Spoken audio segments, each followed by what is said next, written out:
And I call to order this regular session of Mayor and City Council meeting, 6 p.m. Wednesday, May 6, 2015. Even though it's a little late today, we're running behind, but you will all rise and for the Pledge of Allegiance, and please remain standing for the invocation. I pledge allegiance to the flag of the United States of America, to the republic for which it stands, one nation, under God, indivisible, with liberty and justice for all. Remain standing for the invocation, please. We'll have Pastor Manuel Lopez from First Baptist Church, Nogales. Thank you. Hay un proverbio que dice que sin consejo el pueblo cae, pero en la multitud de consejeros hay seguridad. Oremos. Padre Celestial, en esta tarde te alabamos porque en este condado, en esta ciudad, podemos tener seguridad, podemos tener libertad de expresión y te damos muchas gracias por nuestros líderes que tú has puesto para gobernar, Señor, de tal manera que podamos tener tranquilidad y podamos tener los recursos que necesitamos para el bienestar de nuestras vidas y de nuestras familias. En este momento, Señor, yo los pongo en tus manos para que tú los ayudes a administrar con sabiduría los recursos que tú provees para este lugar, Señor, para este condado, para esta ciudad también, Padre Celestial. Yo te ruego, Señor, que ellos lo puedan hacer con unidad, que lo puedan hacer con armonía, que lo puedan hacer buscando el bienestar, Señor, de cada persona que vive en este lugar. Y te pedimos que lo puedan hacer siempre con mucha disposición, con mucha honestidad, con dedicación, que ellos puedan, Señor, administrar su vida también de tal manera que todos salgamos beneficiados. Y que esta reunión, Señor, sea de mucha bendición, que esta reunión sea para buscar ese bienestar que te estamos rogando en esta tarde, Padre. Gracias porque tú les das el tiempo, nos das el tiempo para estar aquí. Cuídales, dirígeles, dales esa sabiduría que cada ser humano necesita para hacer aquello que tú nos pones por delante. Cumple tu propósito en sus vidas, Señor, y que ellos luchen de forma determinante por conseguirlo. Ayúdalos, Señor, en todo. Gracias, en el nombre de Cristo. Amén. Amén. Amén. Amén. Gracias. Gracias, Pastor López. Gracias.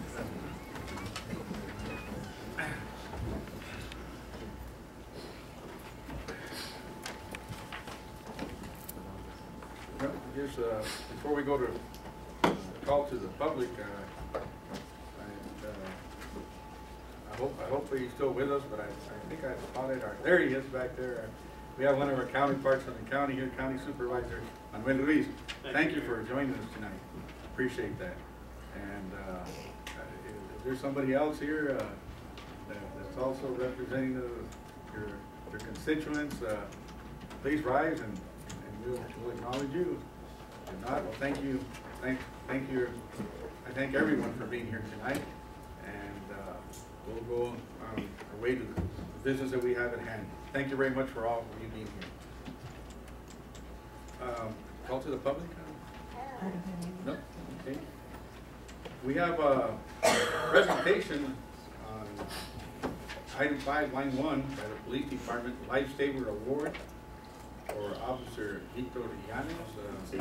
Chief, are you going to do the presentation? Yes, sir. Be honored to. Thank you for doing the honor for that.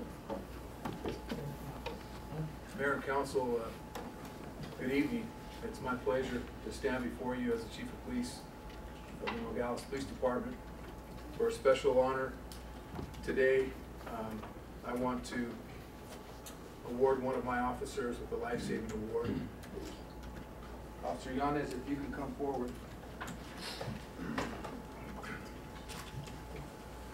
Just stand right there. I'm going to read to the council and the public a brief synopsis of the actions taken by my officer here, Officer Victor Llanes, that saved the life of one of our residents. In the evening hours of March 31st, 2015, Nogales Police Officer Victor Yanez, along with Detective Nicholas Acevedo, witnessed a motor vehicle collision directly in the area which they were patrolling. During this incident, an occupant from this vehicle was ejected.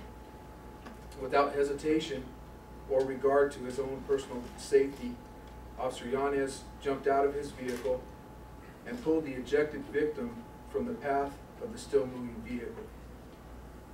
Had Officer Yanez had not been positioned at the exact location to where this collision took place, and had not taken the actions he took to pull this victim from the pathway of this moving vehicle, this victim's upper body, including her head, would have been crushed by the front tires of this vehicle, resulting in death or at minimum serious bodily injury. On March 31st, 2015, at approximately 19:51 hours, Officer Victor Yanez became a hero by saving the life of a stranger while risking his very own. The Nogales Police Department acknowledges Officer Yanez's heroism and valor by recognizing him tonight in the public city council meeting and by awarding him the department's life-saving award. So, Officer Yanez, on behalf of your peers, I'd like to offer you and award you this life-saving award.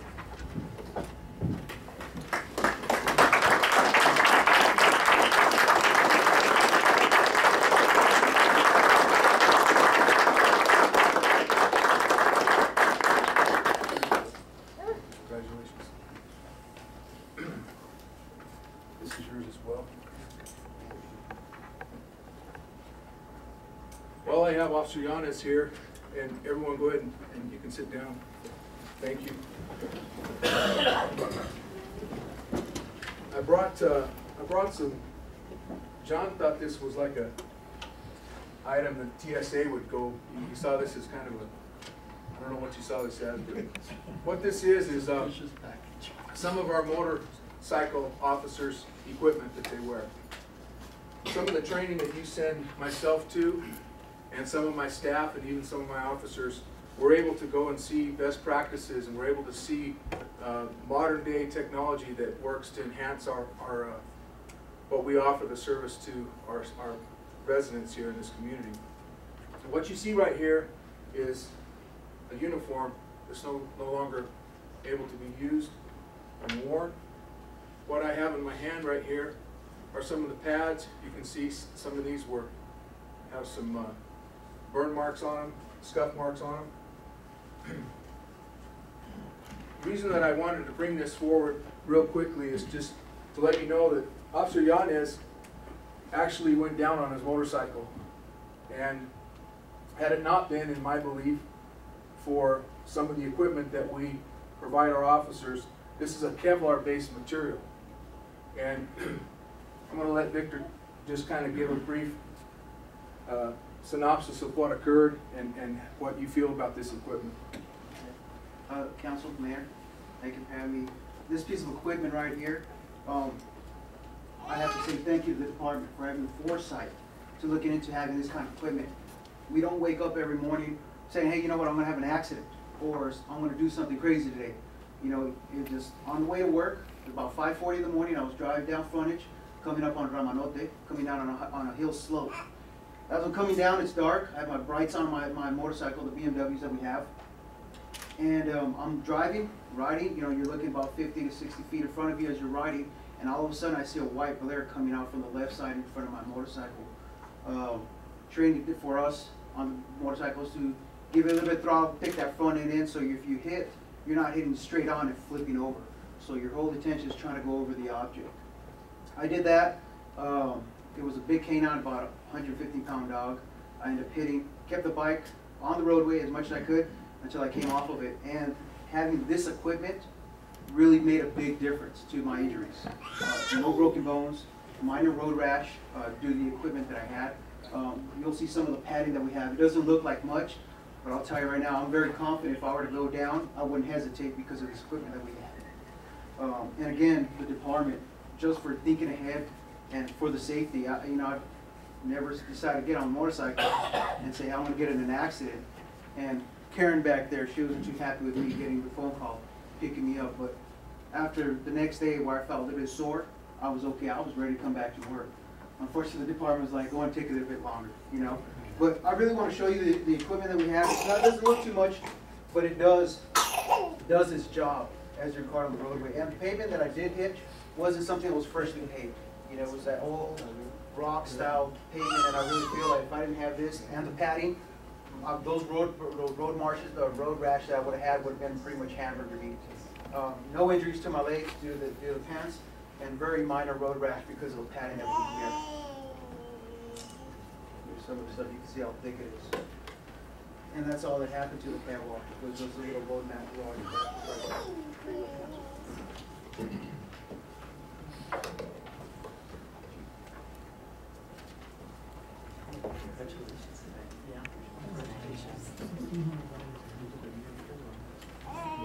If y'all have any questions about the equipment, I'll be more than glad to answer them for you or anything else.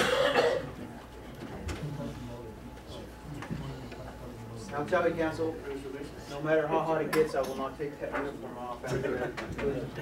Good job. Good job. And Council, thank you for your time. Thank you, Mayor. Thank you, Mr. Machado.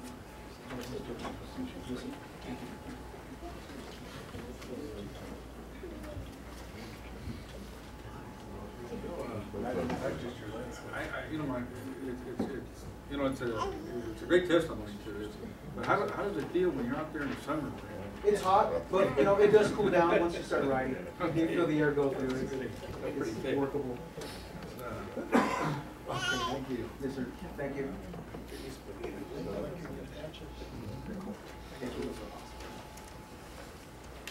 Job. Well, Chief, before you leave here, are we doing our job here, providing the right equipment? I know you mentioned that. Is there anything out there in the market that we're not providing that can save lives like this and injuries? Because in the long run, I mean, it really pays off. Just you're the one that updates us, so I just thought I'd ask that question. It's a good question, Mayor and Council. Right now, I think we have pretty much the optimum equipment related to our motorcycles. Equipment. We're purchasing brand new state-of-the-art helmets for my officers. Really, for those types of high liability types of environments that we put our officers in, I want to always have the best of the best, regardless of the cost, as long as it's been proven. And we do have that. And we thank the council for that and yourself. Thank you, and thank you, Officer Victor, because as you mentioned, that gives you the confidence to react even without thinking twice about it. And that's good, because the same way you saved a life, the opportunity might arise, and hopefully you'll continue to react in that split second and maybe save more lives or at least tragedies. You serve without question. So thank you very much for letting us know. And again, thank you for that fast thinking and whatever inner fortitude drives you forward. Thank God and keep on doing it. Yes, sir. Thank you. Thank you, Mayor. I felt like this was a perfect time in our society to see something that we do that's good. So thank you for allowing us to do that.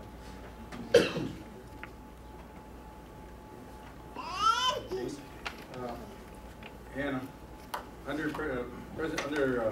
item 5, presentation, number 2, we have presentation for the proposed amphitheaters at Ron Turley Field and Pearson Vocational High School. I guess somebody's going to give us there. Okay. Yes, sir. Good evening, Mr. Mayor, members of the council. Here we are again with a second chance to present the option for the amphitheater at the Pearson High School.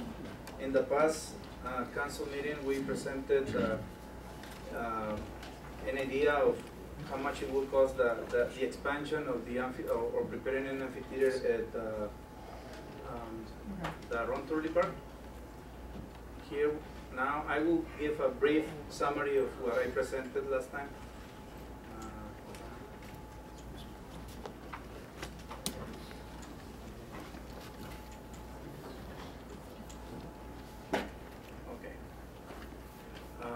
this is a view that I took in one of those rainy days, and I compared this graphic with another picture we have clouds, we have river, and we have grass. So we have clouds, river, and grass. Well, I just wanted to show that it's possible to use the grass as a staging area, and then having the people there. So basically, in conclusion, here is just the expansion of the existing concrete pad here, but expanding just a little bit this, and then putting concrete sidewalls here, and including using the same type of blocks, including just simple roof. This I prepared 4 alternative, mixing different costs from different contractors. The first was the most expensive alternative by 2 contractors, the manufacturer of the structural shade, and then I mixed other options. And then at the end, obviously the best option is alternative 4, which is mixing 2 contractors, 2 local contractors from Nogales, Arizona, and having a total of 30-something thousand. Obviously, the manufacturing of this shade structure was part of the proposal at alternative 3, but this requires approval from one of the contractors if we want to split this code and just assign to him just the shade structure. Sometimes contractors make more money having the whole thing instead of just one portion. So this alternative, I will have to see if there is any additional cost for the contractor just assigning this shade structure. So this is the option that I presented last time, and I was not prepared for the Pearson. Now, here we go. This is one of the views there. Again, I wanted to compare something similar in terms of having the stairs up a little bit higher than the area for presentations.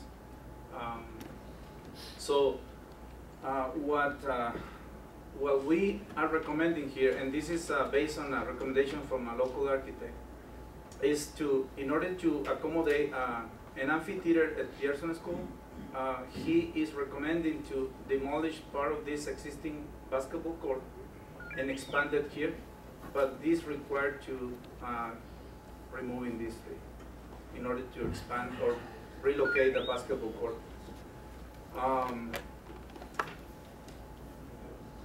This is one of the views looking south, and what the architect prepared looking at this view is something like this. If you can see this wall right here is the same wall here. So, and this is the field, the track field, and here is the track field. So more or less, just to give you an idea of what he can do here. Another view looking north. Again, this is the wall that I showed there. He's recommending to fill this and put a little bit of grass, and then protective guardrails. Another view from the top of the stairs, looking down. Again, this is the track field, and this is the handicap ramp going next to the parallel to the existing wall. And this is the estimation cost for that thing. This option includes the bottom item here. I missed to put the name, but this is solar lights optional. Obviously, we can eliminate this and reduce this cost to this amount. So that is option A. I call it option A. And option B is similar, but because we have visited the site several times, and we have observed that this basketball court is heavily used by the students. So the architect also, instead of eliminating completely this basketball court, he proposed to keep just half of the basketball court and push this amphitheater a little bit more centered to have a better view from any angle, but it still requires the removal of this tree. So this requires a little bit of more green area around the space, and then a little bit more of demolition. But at the end, we have almost the same cost. You will see it a little bit farther. So again, this view, and then this is what it will look a little bit more centered.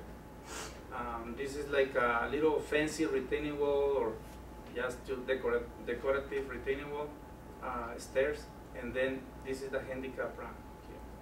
These are the existing stairs at Pearson. Another view looking north, same view. Here you have the stairs, and then the handicap ramp with protective guardrail, and then this also fancy shade cycle. Obviously, this is a schematic. This is just to give an idea. We can decide whatever we want, what type of shade or what type of decorative retaining wall, or play a little bit with that. So another view looking down, what you will see from upstream. And then another view looking front. Here is stairs. And the cost is very similar. The items varies a little bit, but at the end it is very, very similar. So these estimation costs were done with the assistance of a local contractor. Obviously, the local contractor, once he was aware of the intention of Mayor and Council to do here and over there at Ron Park, he also is offering another idea to do here. And if you want, he can make a short presentation about what he is thinking that could be done there. It's up to you. Again, your commitment, or my task was to present alternative for amphitheaters, but his presentation is also focused in that aspect, preparing an amphitheater. I just wanted to show a picture of the existing use. I visited the site different occasions. I see kids playing a lot, so it is heavily used. And then this tree will have to go away. That's something to consider. The existing stairs are a little bit damaged in different places. It will have to be upgraded. This cost is not included. The cost presented to you is not including making any upgrades to the stairs. It is also needed to put like a safety guardrail along the front side of these stairs, because it's like 5 feet high. So in order to protect people from falling there, so we need to install those things. So those are additional costs to be considered. There are some holes under the stairs that needs to be repaired. And this is only one place, but there are a little bit more areas that requires a little bit of maintenance. Questions? Yes, sir. What a portable stage, you know, because you can't move the basketball court, I mean not the court, but the goal itself. It can be removed and put back on the same spot when we through with a temporary or portable stage. You know, we can go that option and use that center space so that everybody can look at what's going on without twisting their necks all the way up to the side. I also, I didn't bring it with me, but I also requested a quote for mobile stations, and are very expensive. One of the quotes that I remember was 220,000 a mobile station, and includes lighting and all the electrical connections needed for an event. Yeah, because when it's going to be used, it's not going to be used during the school hours, because there's nothing going on. It's going to be probably used like, you know, Friday or Saturdays, to have some of those kind of concerts or whatever. But it's an ideal location there. And moving the goal, it's no problem. Moving it back and then putting it back on. And using that space in the middle. Yeah, it's and I see your point, Councilman Parada, that obviously a mobile stage could be used in another location, not only here, but obviously that requires a little bit of labor to set up the equipment on the stage, and then a place to keep the. How big are those mobile stations? It varies a little bit, but the smallest that I found was in that range, 200 and something thousand. So I didn't get any additional code for something bigger, but it was about 20 by 30. Almost the same as Almost the same. the same size they want to build. Correct. And the one you use in 4th of July, where do you get that? I guess it's rented. Is it? Yeah, it is rented and it's prepared every time and I don't remember how much is the cost. Do you know, Marcel? To rent it for the day, about $3,500, I would say. On the ones that you showed us here that would be permanent, what size are they? You didn't give the dimensions. The dimensions is 24 by 24. A little big. Well, Yeah. actually, it's small. Yeah, That's 24 okay. by 24. What I propose at Pearson and at Rotary Park will be 30 by 20. But you had one for, I thought I saw one for 24 by 30. At the Rotary Park. Also. Yeah. Because if you go too small, then you kind of defeat the purpose. You want to have something that people aren't going to be falling off the stage. You get too many people up there. 24 by 30 would probably be more feasible for a long-term use. Be able to take more advantage of it, I think. For your information, I also took the liberty to check with Chipo because this area is a historical building that is, I'm talking about Pearson Chipo. And I was lucky to get a quick response from them, and they indicated that according to the proposed scope of work, there is no issue with what we are planning to do there because it's outside the It's not attached to the. It's not attached to the building. Yeah, and then the other. Tell them what Chipo is. Chipo is a state historical preservation office.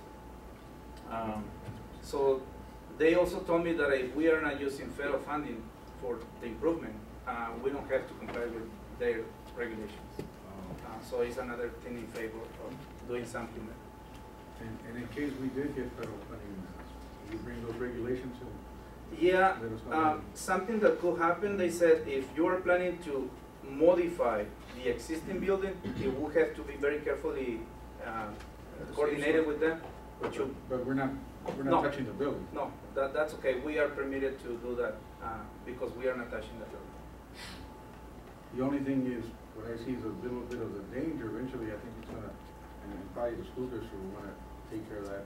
Correct. We work together and fill in those holes that are on the side. Correct. Just so they won't come eventually with erosion coming down. But it's a little more expensive for right now than one-third. Yes, Councilman. Mayor, I had that issue with SHPO. I had a friend of mine from Bureau of Land Management tell me about SHPO, but I guess you already checked that out, which is good. But it's very clear here. The one to go with would be Ron Turley Field because it's going to be on city property. It's not going to be. There's no IGAs or anything like that. It is city property. We're using city funds to build on city property.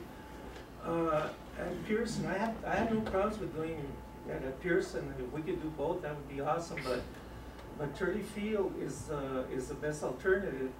Right there, if you want to limit the use of it, that's fine. You could just you could use it such and such a time when they're not having soccer or any other events, and it's there for our citizens.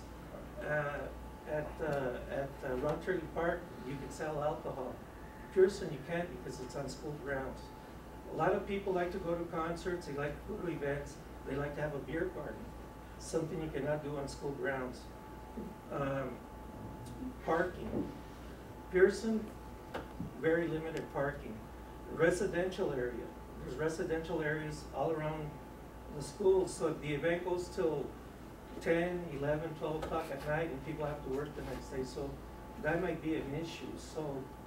And then the cost, I mean, 100,000 versus 30,000, that's a big difference in money, and I think we could probably swing the one on city property, so. Well, you know, it's like you said, probably eventually it'd be nice if we could have both. I think as far as the residential, I mean, we had an event this weekend there, and I think it was a great event. The music touched you from the Cinco de Mayo, and I want to congratulate you, Councilman Lopez, for doing a great job there.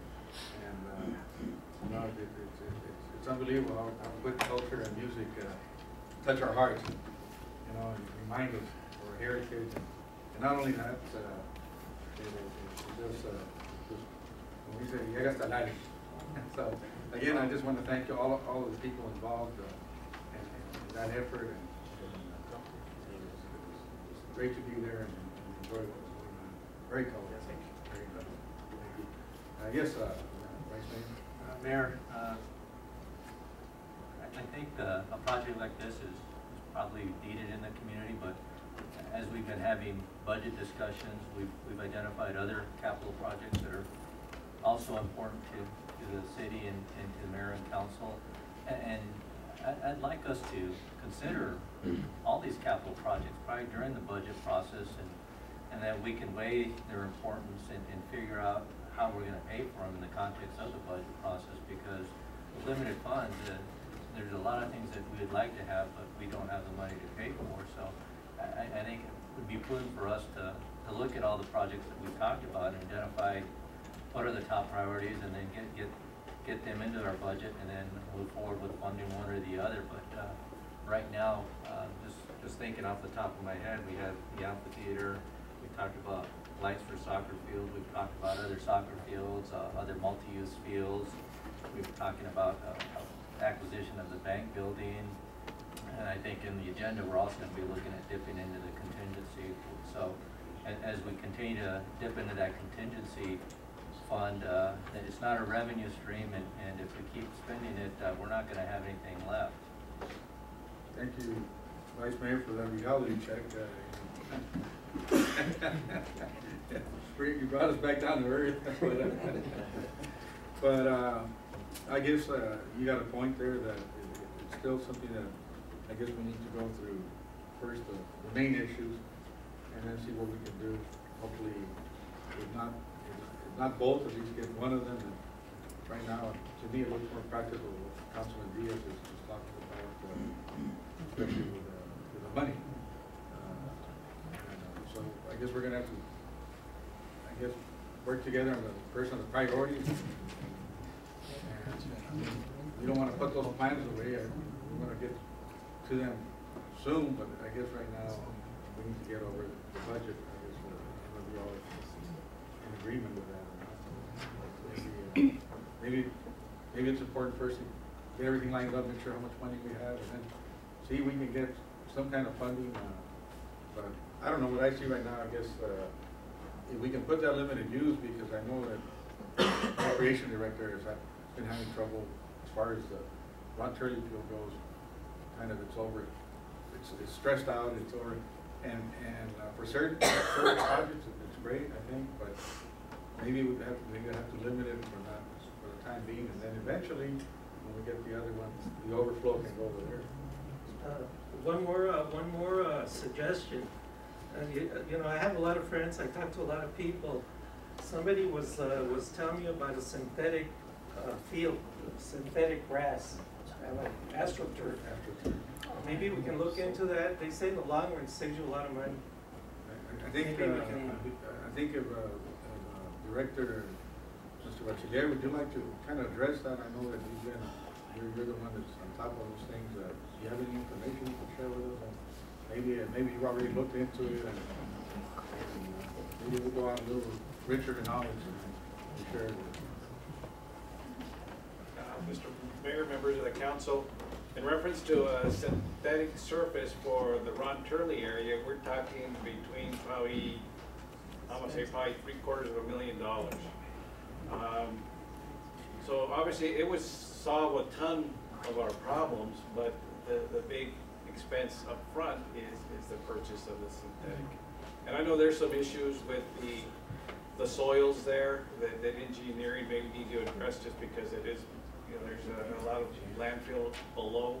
I don't know how that would impact the surface long-term for a synthetic field. But absolutely, I mean, we would never have to shut down the place if we did have one, so. Well, can I ask you another question? What are our costs right now to maintain the field the way you have it, looking nice and green, reseeding it every year? The maintenance you do on it, what is that a year? I would probably say less than $10,000 in materials. Materials, but we still have labor involved in that, so. There's also labor related to synthetic surfaces too. It's kind of not mower, but it looks more like a riding vacuum cleaner, and you have to, you know. So there's a maintenance. Sure. 10,000. 10 years would be 100,000. We're almost there. Okay, I'm just trying to get an idea. But in the future, we had the money. It would be something might be a good idea. Everything's worth looking into. Sure. Okay. Well, stay on top of that. Maybe you can in the future kind of give us some more information on, especially the maintenance part of from one to there. What the savings? If you can find out what the savings are. It's really even with the maintenance on the synthetic compared to where we're at right now. Let's see, you know, how far we can. I guess right now for $10,000 a year, I guess it doesn't put a strain on it. Correct. And then the water, how much do you think is that? It's kind of an incidental charge as well, but you still sometimes would want to water synthetic turf too, especially during the summertime if we're going to be using it, just to kind of cool off the surface as well. So, Well, down the road, kind of, you can look into it and see what it is and give us a little more accurate report on comparison. sure, I can do that. Thank you, appreciate that. Mayor, what if we did like maybe half the field or 25% of the field, just to have a road test on it, to try it out and see, you know, just to see if it works or not. Mr. Mayor. Mr. Members of the council, Councilman Diaz, I think I know where you're heading with this. You know, some kind of pilot project, you know, seeing how this turf holds up to, you know, the demands of our, you know, of our residents and the use. I would be a little concerned in trying to take a portion of the field and using Astro versus regular turf. But perhaps the concept of a pilot, you know, maybe there is a section somewhere that we can do the whole thing Astro and just allow people to utilize it and see how it works out. And we can kind of look into those options. But I would be reticent to say let's take a portion of the field, because that whole thing is used on an ongoing basis, and I don't know how that would affect the play of the game or whatever. So. If I try it out where the little kids play, it's just something small. Yeah, but then it's got to be played on by the older division, so transitioning from one surface to the other could, you know, create issues as well. So. Well, you know, if you can do that and just at least let us know what the cost difference would be as accurate as you can, then we'll probably look into it. Right now, I don't think we can afford that kind of a project at this time unless we got funding from somewhere. Okay. I don't know if we really want to discuss. Well, we could maybe let Mr. Bachiller look into it a little bit more, maybe find a cost per foot of AstroTurf, and, you know, just something, you know, where we have an idea of what it would cost to do and maintain versus what we have now. Sure, if I can Just put together an you know, analysis not like that. something really big, just something small. You know, price per square foot or something like that, and we can figure it out. If you have some extra time on it. Absolutely. We're not putting a big priority of doing all the research right now, but you know, when you have some time to look into it, Sure. kind of, there's no rush, I think, right now for that change of field. But we're just, right now, we're trying to see if we're gonna have money left over to get one of the amphitheaters, and it looks to be, the one that would cost us less would be there at that field. And then if you have some input on how it affects the scheduling or the field itself or the place, let us know. Okay, We want to take everything into consideration. absolutely. Thank you. Thank you. Mr. Mayor. Well, yes, Mr. Just kind of tagging on some of the comments of the council, and certainly the vice mayor's comments.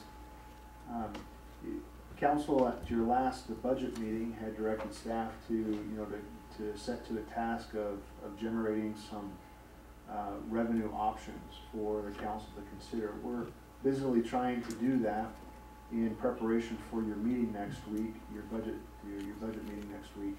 The budget document has been put together in front of you. It's a tentative budget. You guys have done a significant amount of work on that in conjunction with staff. With the lion's share of this budget being completed, perhaps we could dedicate most of that time, of course, discussing the revenue options, but only in conjunction with a prioritization of the capital projects that you guys are really holding near and dear to your hearts, and what you feel would be in the city's, the community's best interest. So if we go through that kind of dialogue where you're throwing out on the table these capital projects that are really important to focus on and prioritizing those projects, then maybe we can have a pretty serious discussion about how those things are going to get funded.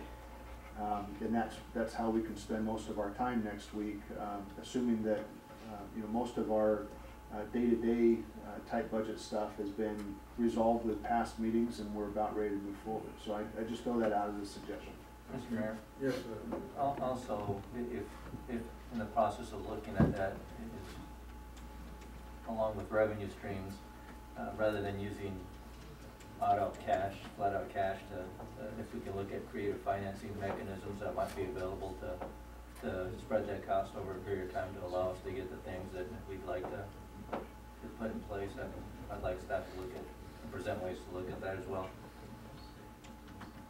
So I guess we're more at the point that I would say, keep on going further with the budget and giving the priorities to where the real costs we need, and then whatever alternative or creativeness we can come up with, then we can look at these other projects. And you feel okay with that, Councilman Diaz? Yes. Well, I guess unless somebody else has anything else to comment under any other questions or comments for the parks or anybody? Oh, okay. Well, I think. I'll have one last shot here. Okay. In the Pearson School, maybe why you don't have to go to the big expense of going up to big old stage, because you're looking down at the people. That you can use a cement slab there, just go about a foot, whatever portable deal to fit it together. You don't have to put them, because you're looking down. And the other part, you're looking up, sitting down on the ground. You sit down here, look at the stage down below. Interesting comment, Councilman Parada, because one of the comments made by the SHPO representative was, fine, you don't have to do anything there. It's a natural amphitheater there. So, but just keeping the basketball court as Yes, it is. I would like to add that I can offer a copy of the presentation made by the contractor, just for your information. What he was proposing to do there is as an option, additional option. But I can give you a hard copy later. And the other question would be, if they didn't fix right away those holes on the edge over there for the seating, they could probably put cones a few feet away so that people wouldn't sit so close to that edge, right? Yeah, that could be done, but also it's recommended to take care of those areas immediately, because that could be something serious. Have we brought that to the school's Not yet. attention? Oh, okay. No, I have not. Maybe we can do that for starters. Yeah, that's, but I guess we're gonna need also, Give us an idea what it is, just since it is like a natural, like the old Coliseum, where you're just speaking up and people have a total view of it.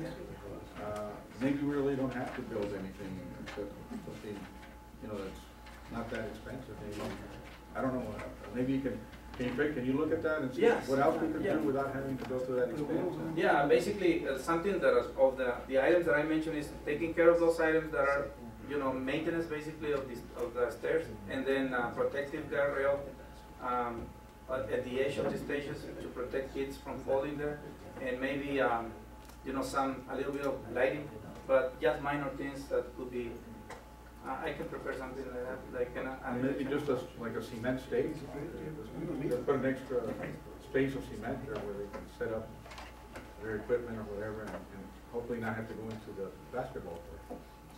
That seems to affect everything, right? Well, yeah, definitely. Whatever we propose to do there, the basketball court will be affected. So, or like Mr. Parra said, when they use that, maybe the basketball court in its own as a station.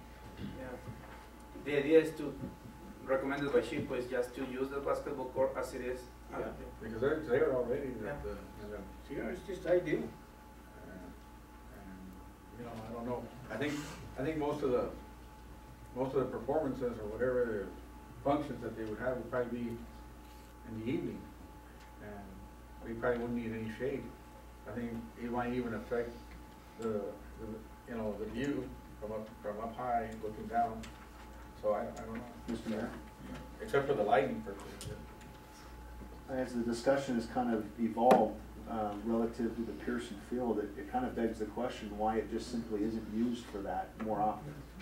I mean, if it's already so natural, I mean, is it because there's not the kind of electrical receptacles in the area for people to plug their amps in, to plug lights in that they want to bring, and if that's the case, then maybe what we ought to really be doing as a city, if we're interested in that area being used more functionally as an amphitheater, is to work with the school district, maybe partner in getting some of those improvements out there where there's some electrical pedestals more conveniently around that basketball court, so that people could utilize the court, which is a natural stage in and of itself. And then we're not going through this massive investment of capital. It appears, given the analysis done, that any kind of work that infringes on that basketball court starts tacking on the dollars pretty significantly, and you're taking that really beautiful tree out of the way there that's taken years and years to grow. So, maybe we should be asking ourselves the question: why isn't it today being more utilized as an amphitheater? And once we start answering that question, maybe we can figure out how best to utilize our resources in partnership with the school district to make something happen. But we're thinking on a different plane. We're thinking, okay, we need to actually construct some kind of stage or some kind of venue. And in reality, we're all saying the same thing. It's like a no-brainer. That's already kind of designed to be an amphitheater. Why aren't people using it more often? And it's probably carried over from Ron Turley Field, what you wanted to do there, and try to do the same thing over here. I think that's probably where you got caught up. You know that I always see thousands of dollars being saved already by going that option. Just by looking at this. So maybe what staff can do is we can start asking that other question. Why isn't it today being used more as an amphitheater? But it hasn't any interest really by the people until we don't have to, like you said, the electrical and the lighting. Well, it's worth asking the question. But we can talk with the school district, I guess, and get ideas. We're gonna have to anyway, so. Thank you, Mr. Gillia. I think you gave us a direction, and that's probably the direction we need to go. Maybe we could have two. Try to work with what we have here already, and just improve it, and without spending a lot of money. And maybe the school will, it's to their benefit. They're the ones that'll probably get to use it more than us. So maybe we can partner up and work together. Thank you. Thank you. So, I guess next item on discussion items, number 2, discussion and possible action for City of Nogales vehicles have a GPS. What city vehicles That's the Mr. Mayor. have a GPS No, system? it's number one. There's a number one. Oh, I'm sorry, I forgot that. I'm sorry for that. Councilman Parado. Okay, it's, line 6, discussion items. Number 1, discussion and possible action, update on the fire marshal position. Councilman Parado? Yes, I'm very interested in the position for several years now. I mean, after see there was another fireman having the same certification as fire marshals. So if something happens to one, the other one can take over the job. And you know, in the city like our size now, we need at least 2. You know, to be able to cover when one gets sick or the other one's on vacation and so forth. And I've been after this for many years. I'm trying to find out why hasn't that position been put out in some manner to get somebody on board. So the question is, what kind of succession planning has the city been doing in the event that our existing fire marshal leaves employment or is not, or is otherwise unavailable? Who's going to take that, and how do we plan for that? Is that the question? Right. Okay. I had the opportunity to sit down with Chief Robles first part of this week. Seeing that this item was on the agenda, not really knowing exactly, what was behind the item on the agenda, but wanting to talk to him about his thoughts. By way of a little bit of a history, when we were facing that $3 million budget deficit, one of the things that we did as council and staff was we took a look at positions that had been vacant for months. And we asked the question, is there a way of still getting the job done without filling these vacancies? And one of the things that were on the table was this fire marshal position, as it had been, those duties had been assigned to one of the DCs in the fire department. DC Gomez is our go-to when it comes to fire marshal duties, plan review inspections, field inspections, plan reviews anyway. And so for the last 5 years, that position has gone without any kind of funding because those duties were absorbed by an existing staffer.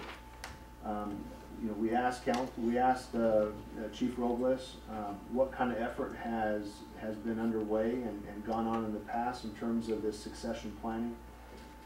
He indicated to both Mr. Kissinger and I earlier this week that in fact there has been ongoing training of existing fire personnel to have the experience and the training necessary. The only thing lacking at this point is some actual field experience. When asked about current demands and workload, I wish the chief was, he called, he had to excuse himself today from work, but he indicated that workload is being met today. So in terms of filling a position, usually what I look for is a demand that would justify moving beyond what we're doing today. And based off of the report that I received from Chief Robles, it didn't indicate that the need was there to justify moving in, recreating that position and going in a different direction. So I'm happy to answer specific questions. It's not that we're not putting attention to that succession planning issue. The report that we got from the chief is that they, as a command staff, they are thinking about that, and to the extent that it is available, they're making those training opportunities available to interested personnel in the fire department, so that when that vacancy does come up, there's people in the department that could compete for that position and move into it. But they have had trouble in the past, haven't they? Sometimes when the fire marshal takes a vacation or something, is there somebody to fill in? There have been some struggles when DC Gomez is out, either sick or on vacation. I give Mr. Gomez a lot of credit. Sometimes he, cuts his vacation short to come in and deal with the fires. We've also administratively given the green light to the chief that there's professional services available to him. He can contact resources that he has with the Rio Rico Fire District, Tubac Fire District. There's a number of private firms that do these types of inspections. They're professionals at it, and they would come in at a minute's notice at an hourly rate to take care of that load for the city. And I believe that our permitting structure allows for those costs to be dealt with appropriately, so that we're providing the utmost service to applicants as they're going through the process. It's up to Chief Robles to exercise those options. But again, his report to both John and I earlier this week is that they're managing the load on their plate. Well, I have to give a lot of credit to Fireman Gomez for being sick and coming over to do his work and going back on vacation too. He shouldn't do that. We should have somebody to take the position.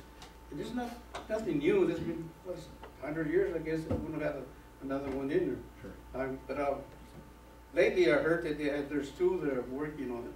Mm-hmm. So I hope it matures, and I hope they get the thing done. Sure. And that was confirmed in our meeting with Chief Robles earlier this week. But also I reminded Chief Robles that there's other resources available to him. We're supposed to be providing a service, and I agree with you, Councilman Parada, that we ought to be exploring those options rather than expecting somebody to come in when they're on vacation, or to come in when they're not feeling well. I mean, that's why we have sick time, and that's why we have vacation time. But I have to repeat that it's up to a department head to manage those things on a day-to-day basis in their department. But it's been taken care of. I mean, it's already being addressed. It is when I got it from you, yes. with your talk to Chief Yeah. Chief Robles. Robles. And it wasn't starting with that discussion. He had already, when we were asking him the questions, they had already been doing the cross training. I don't know how long they've spent doing that stuff, but he specifically mentioned that a lot of training has happened, and what's lacking is just a little bit of field experience. So I know that they've been working on it. So for some reason, one of the councilmen hears that there's a snag somewhere, and let me know. They'll come right to you. Let me know. There you go. Okay. There's your open door policy. Is it really the department's head fault? I'm sorry, Josh. No, that's what he said. He said really the department's fault was his fault. We're not Well, taking that step properly to get those things on board. I guess that would be something that we could talk about and address it if it continues to be a problem. Mr. Mayor. But at this point, I guess.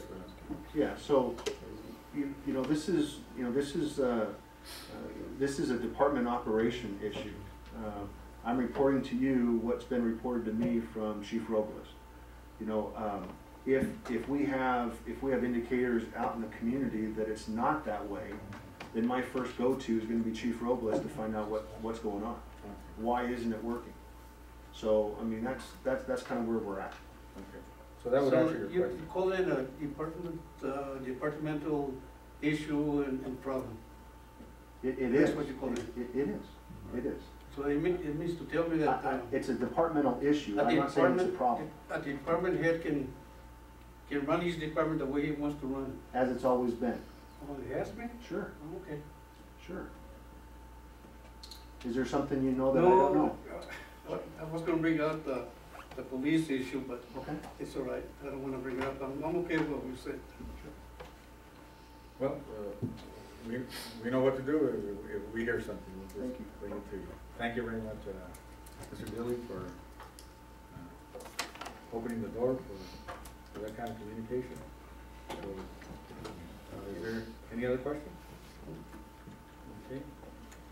Then we'll go under discussion items to number 2. Discussion and possible action.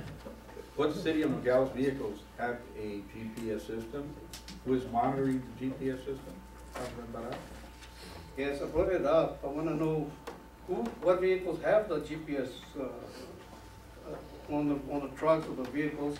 I wanna see a list of the names of the departments that have it. And how come the rest of them don't have GPS, only a few? John, if you'd be kind enough to put that spreadsheet up on the screen. Yes, sir.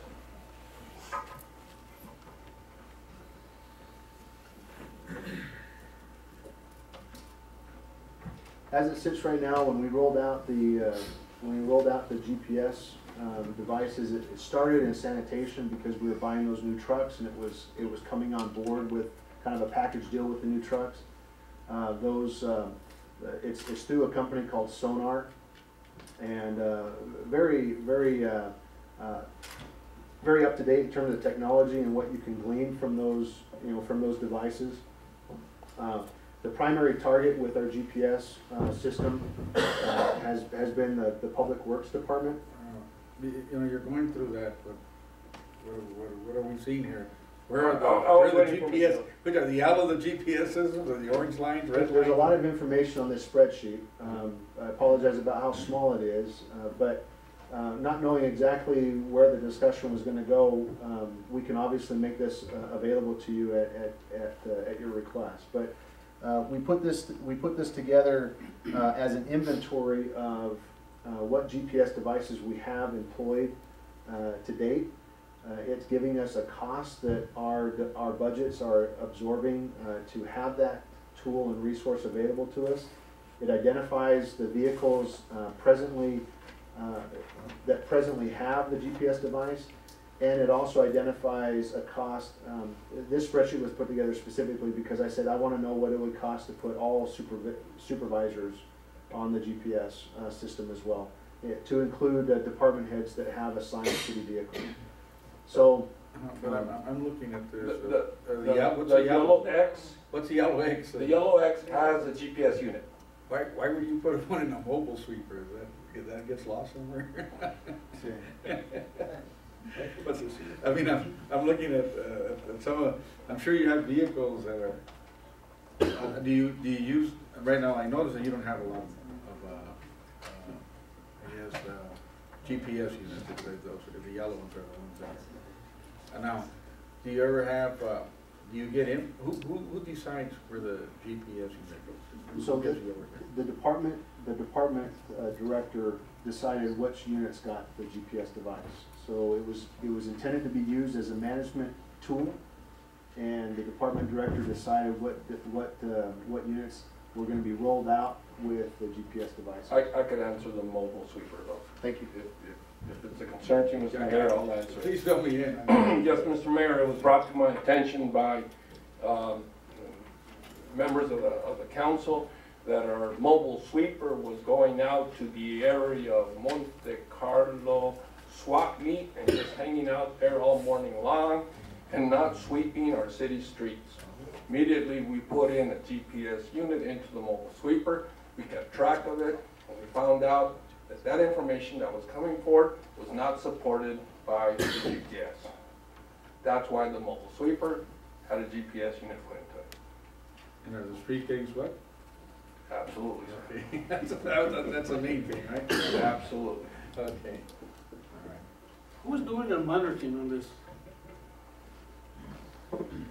You know that we had an incident not too long ago, one of our trucks getting into a problem, one of our employees, and who does the monitoring now? So when this system was rolled out, much like our video cameras, Mr. Mayor, members of the council, it's acknowledged up front that we do not have people sitting down 24/7 just watching the monitor. We just don't have the resources to be able to allocate to that. I know that department heads have access to this information, and I can personally attest to the fact that this information has been used quite successfully in responding to complaints when we've received them. Hey, we're seeing this employee doing something like this, or we're seeing something wrong going on in the field. We immediately jump to the Zonar hoping that one of our GPS devices is on that particular unit.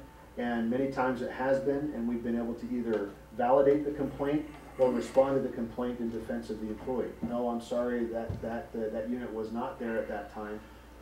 So as a management resource, it's been very effective. And I'm sure Mr. Alejandro can bring up specific points if you guys want to get into details on some of those cases and how it's been used. But bottom line, we do not have the resources available to just sit and watch and monitor the computer for this stuff.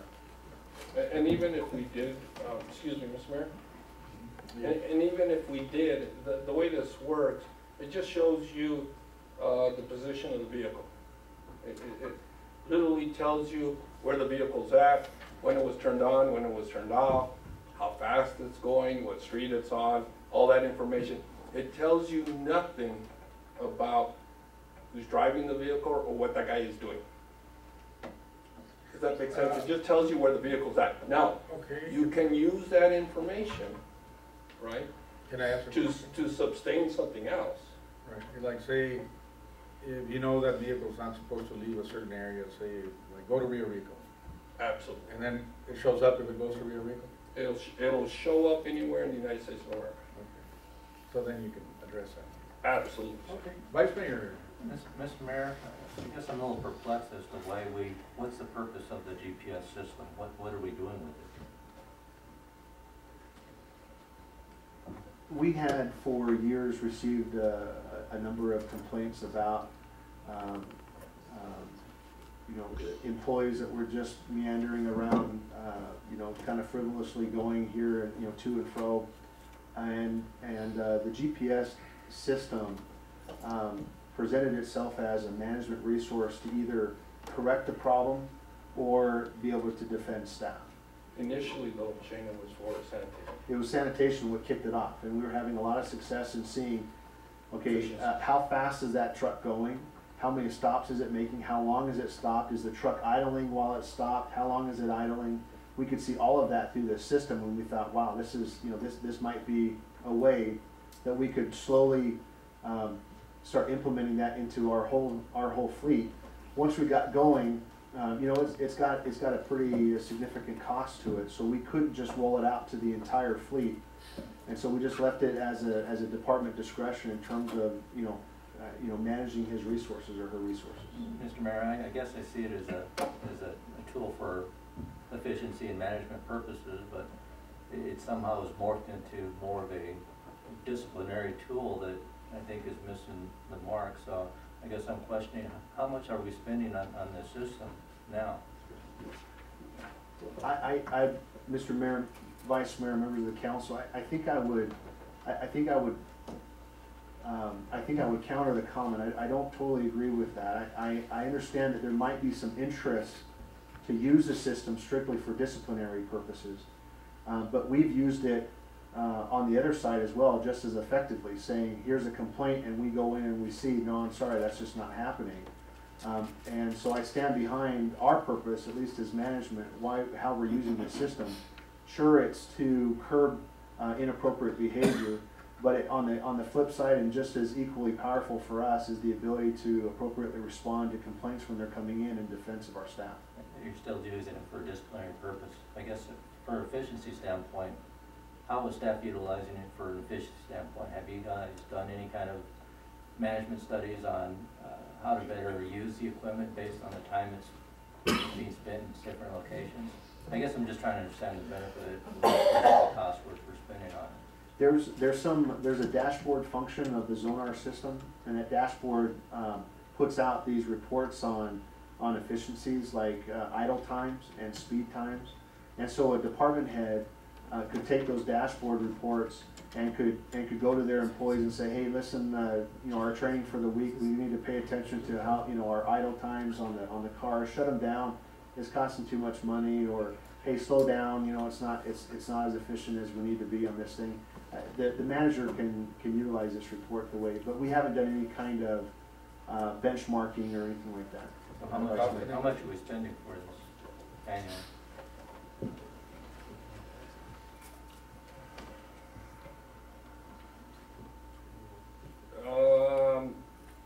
$28.69 a month per car, or $344 a year per car. Per vehicle, per unit. How many units do we have? I don't know if I calculated what we have, but what I did calculate, what Mr. Dilly asked me to calculate, is if we went with directors and supervisors, what would it cost? And I also gave them the cost to go 100%. But no, I believe I do have it there. Our ongoing cost right now, possibly, 2,500? yeah. I'd have to recheck that. No, that would be the ongoing cost for 100%, I believe. If I did all vehicles. I don't think I calculated just for what we got going right now, because that wasn't asked for me when I prepared this. But I can do that in short order. And another question is, has there been any cost analysis done? Like say if you felt somebody was using too much gas and, like you said, that thing's been idling for hours all day long. I can, on our gas, we haven't done cost analysis for idling, but on our gas, what we do have is every time somebody goes and puts gas in their vehicle, they need to punch in their mileage. And if their mileage doesn't match gas consumption, it denies the putting gas. So in other words, let's say you fill up on Monday and you only put 10 miles on the car, and you go try to fill up on Wednesday, but there's only 10 miles on the car, you can't turn on the pump. So we manage it. That's one way of managing. And then also on our Zonar, it'll tell you all mileage per day.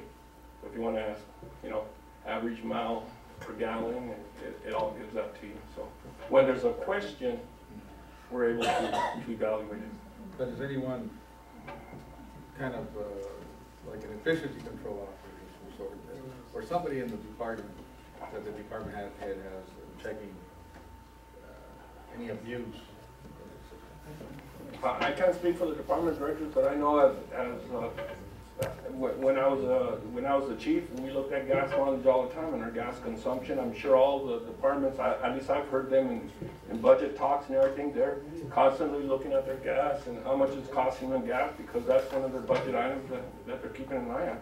So department head deals with somebody, maybe there's a question, they can request a GPS for that. Absolutely.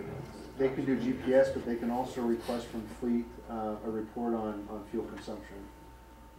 And those reports are readily available to all of our directors. And that's 100% whether they have It's not GPS, it's a whole GPS, different just system. we put gas in. So there's a kind of a check and balance system there, so somebody's on top monitoring.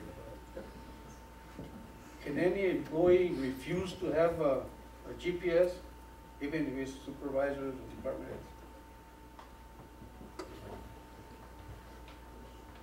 Should I turn that over to you, Bill? No, they can't. If the manager decides that's what he's gonna do, that's what he's gonna do. Any more questions?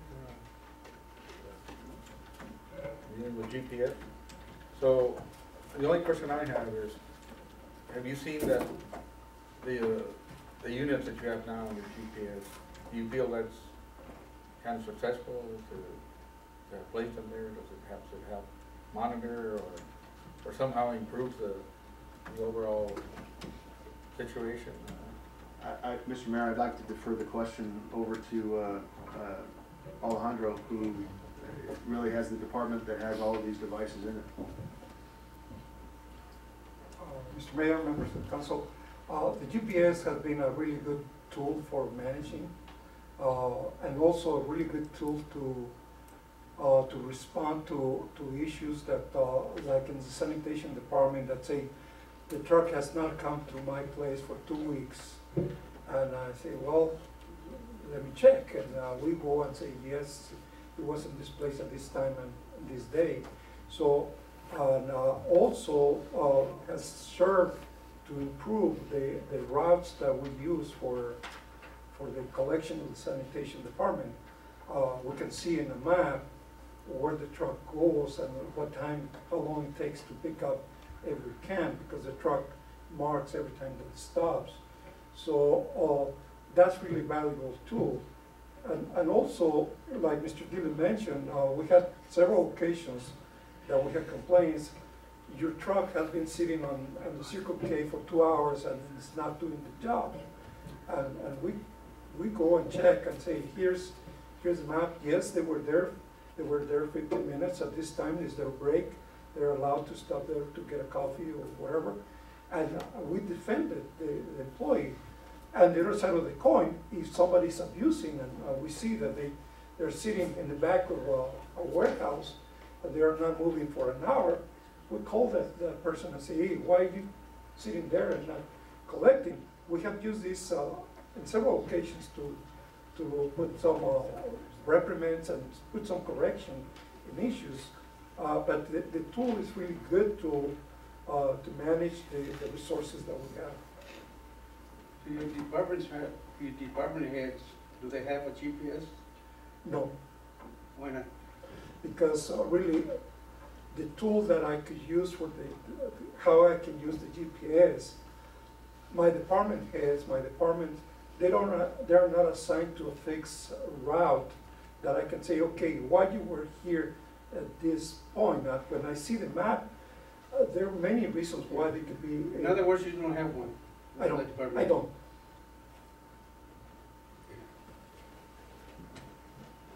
Any more questions? Yes, Mr. Mayor, again, I have yet to hear any example of how it's been used as a management tool to do something that would have effectively improved the operation of any specific department. To me, it's being used as a disciplinary tool. And my experience at the county, when we did have GPS units, we only had a handful, and when we knew we had an issue with an individual, we would put the GPS unit on that vehicle and would track it, and if that person was doing something they weren't supposed to be doing, that would show. Right now, I just see we're spending a lot of money to either defend ourselves or go after somebody. To me, it seems like it'd be more effective just to have a handful of GPS units, and if we have a complaint about a particular vehicle or employee, you put it on that vehicle and you can track it. Otherwise, we're spending a lot of money watching a lot of vehicles going all over town, and I guess no one's really paying attention to it until somebody calls and complains. I don't think they're doing any work and do any good, because once you know you have a GPS, it's going to be heavy good for the family they're going to use it, unless you leave it permanent. They never knew. I think it's a good tool, you know, like the body cameras that the police department might have when they base with it. Well, I have one more question then, I guess. These GPS units, once you do, can you rotate them?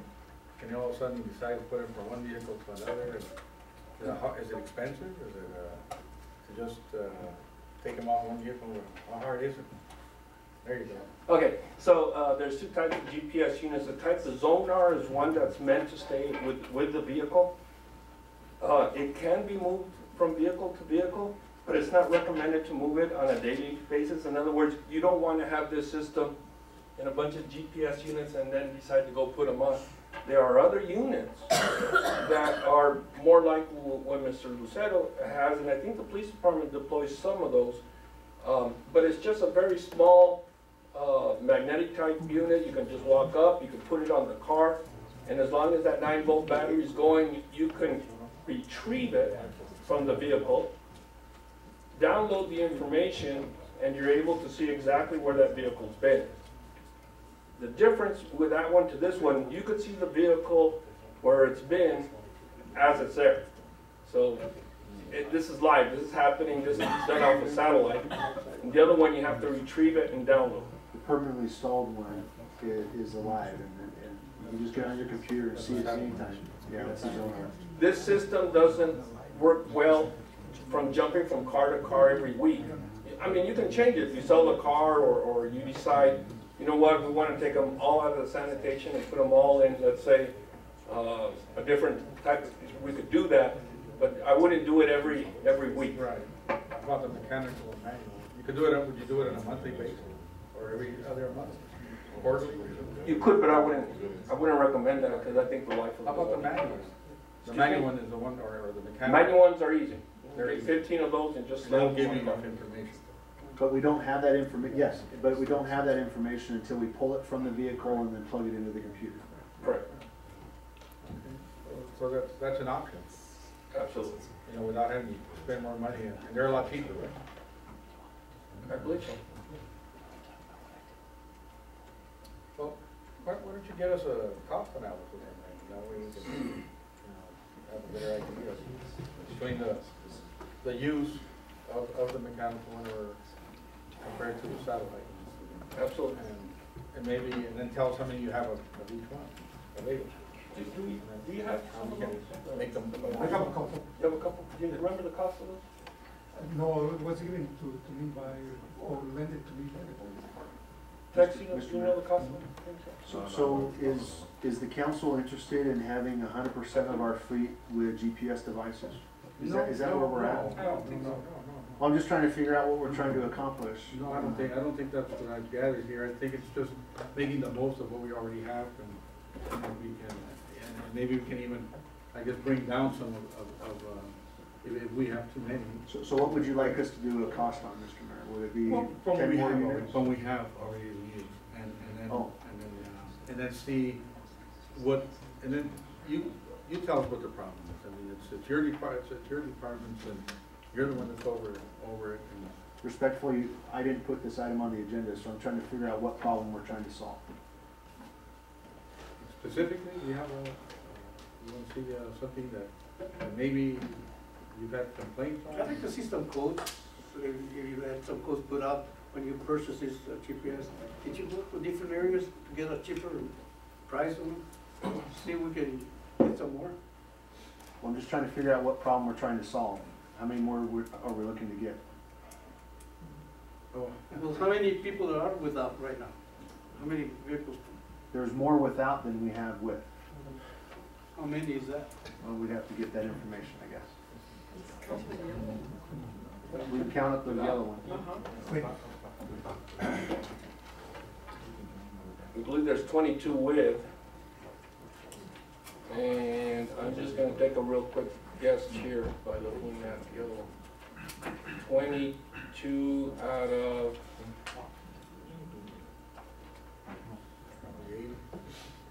107. More than, maybe that's 106 or something. That's only public. 85. So 85. It doesn't Oh, include police. This is, oh, it includes all. this is all vehicles, this is all service vehicles, excluding fire trucks and police trucks. So if you take, fire trucks and police cars. So all service vehicles, the chief of police's car is on here, all the lieutenants are on there. The library is not on there. The finance department's vehicle is not on there. The council vehicle is not on there. And they're service vehicles, excluding fire trucks and police, marked police cars and detectives' cars.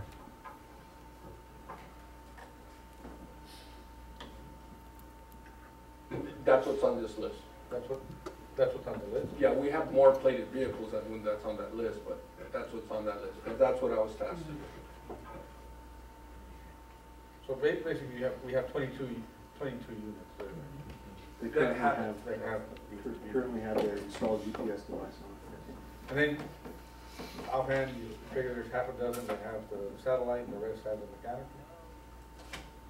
Currently, none of the fleet have those mechanicals. Oh, they all have satellite? They're all work off of satellite. It's just that one that's a temporary one with a magnet. None of our vehicles have that one. And you have them, you have them on the shelf? Or? We borrowed some from the police department, Mr. Mayor, to see how they worked. And that's an option that I'm hearing that you would like us to at least get a cost analysis and give it to you.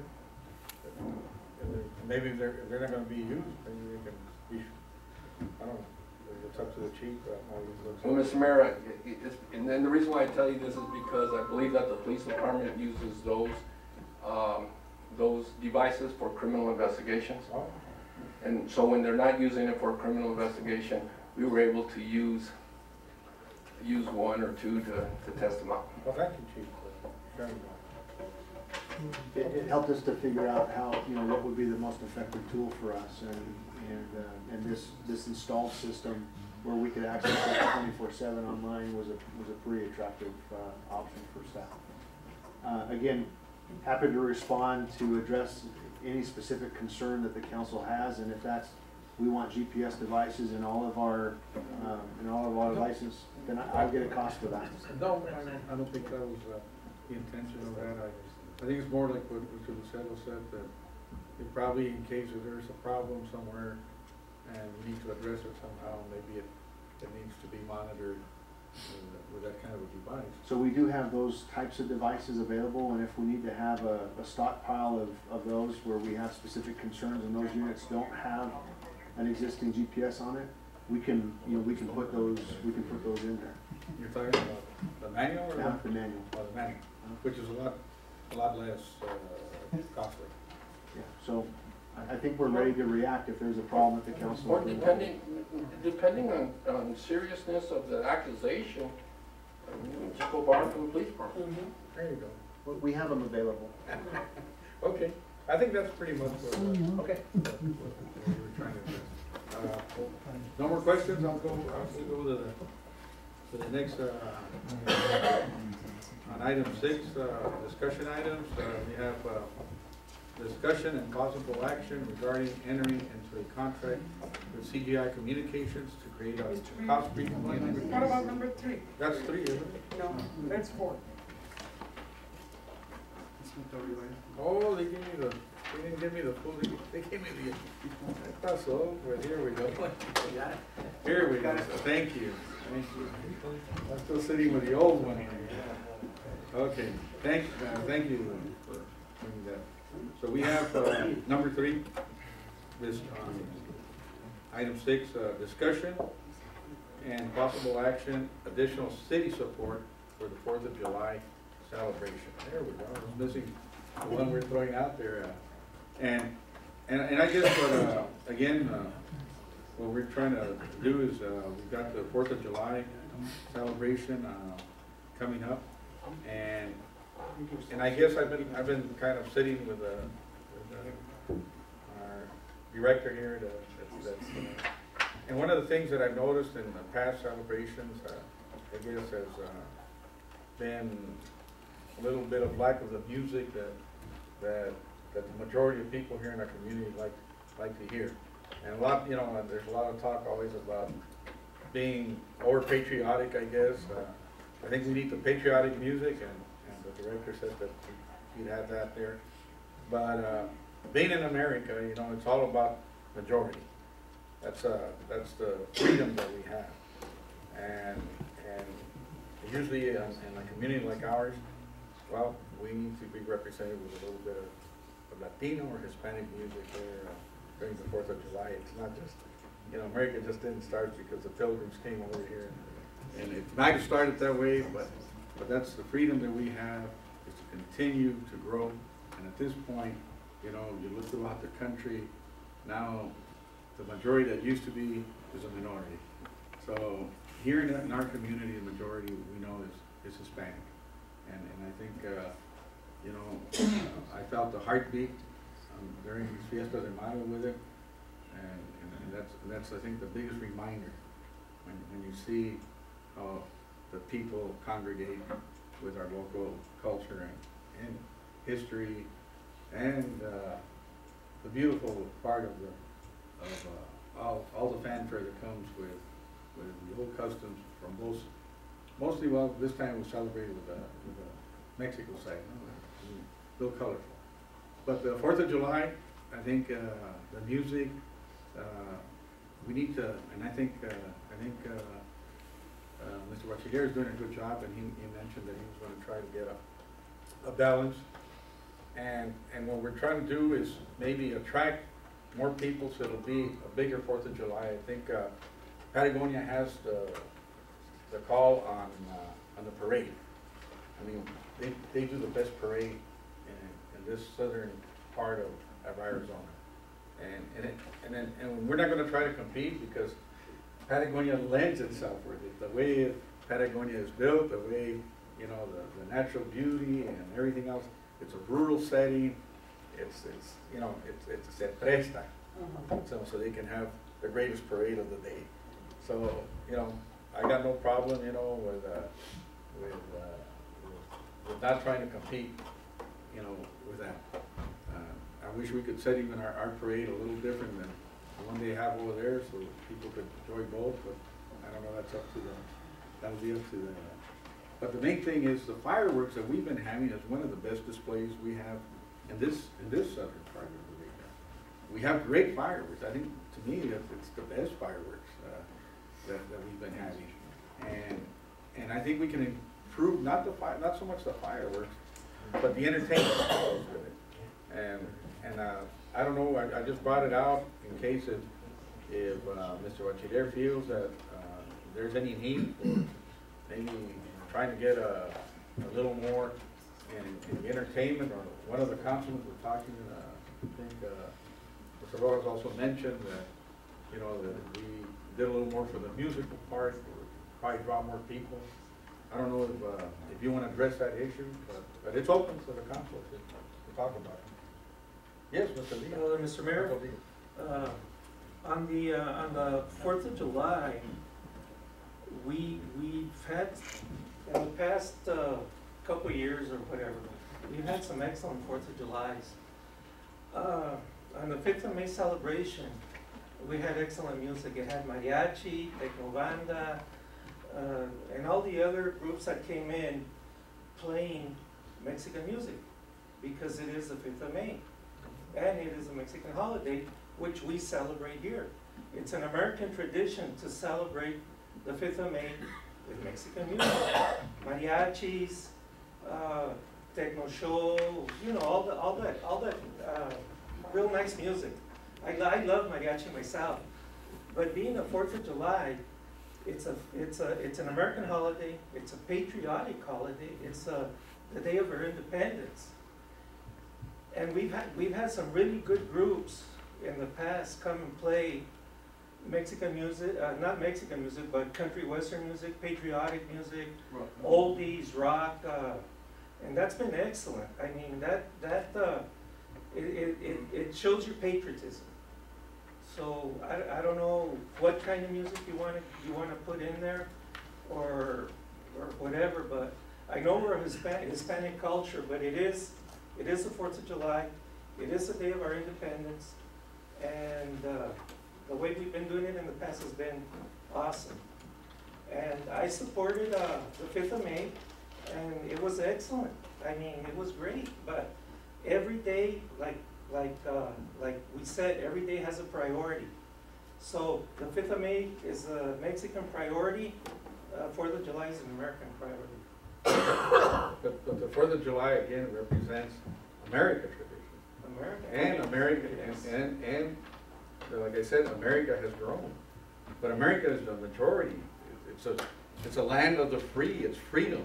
And if you're going to celebrate freedom, you got to celebrate what the majority want and feel. Otherwise, then you're putting them in a little box and saying, "No, we're going to be traditional since the Pilgrims." And the thing is, patriotic music is not the thing in question. We're gonna have that there. But again, like you said, we're not gonna play all patriotic. You bring in country groups and everything else. But I heard a lot of people complain the last that enfadosa esta música. Enfadosa, no toca el alma.